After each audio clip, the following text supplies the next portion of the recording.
Dans le Yoba, l'association Soutar vient de réaliser un forage pour la production maraîchère du village de Béné dans la commune rurale de Koper. Et nous sommes donc dans la province du Yoba. L'association compte sur ce forage pour relever le défi de l'eau. L'insuffisance d'eau dans ce village réduit la capacité de production maraîchère de l'association. Christophe Da. L'eau coule à Béné depuis le mois de mars. Ce château est une promesse de longue date faite à la population de ce village de la commune de Koper. À l'origine de cette promesse aujourd'hui matérialisée, des fils et filles du village expatriés. C'est une association des petits-enfants qui ont demandé des aides avec des collègues pour pouvoir nous accompagner.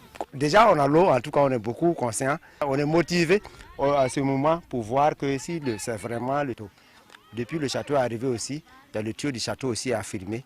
C'est pour envoyer sur le jardin, le nouveau jardin pour accompagner l'ancien. Ce forage aura deux fonctions essentiellement: desservir le village en eau potable et servir de source d'irrigation à ce jardin communautaire à quelques centaines de mètres plus loin. Le jardin d'1,5 hectare est entretenu par l'association Soutar. Soutar en Dagara signifie entraide en français.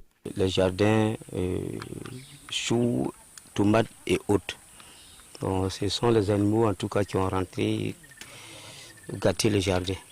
Sinon l'année passée c'était bien, mais cette année vraiment les animaux ont rentré dans le jardin. Nous avons venu clôturer encore et puis les femmes ont tout fait. Deuxièmement, les animaux rentraient encore.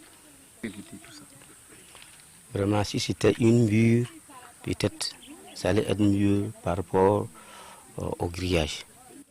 Malgré les adversités diverses, l'association Soutar ne compte rien lâcher. En entendant de refaire la superficie endommagée, les membres fondent leur espoir sur cette petite exploitation.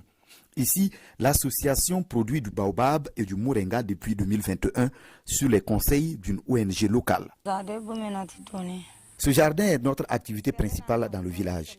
Ici, nous produisons du baobab et du moringa. Et ce travail nous est d'une très grande utilité. Nous vendons une partie des feuilles que nous produisons et l'autre partie, c'est pour notre propre consommation. L'association Soutar a en perspective de remettre en route la partie endommagée du jardin.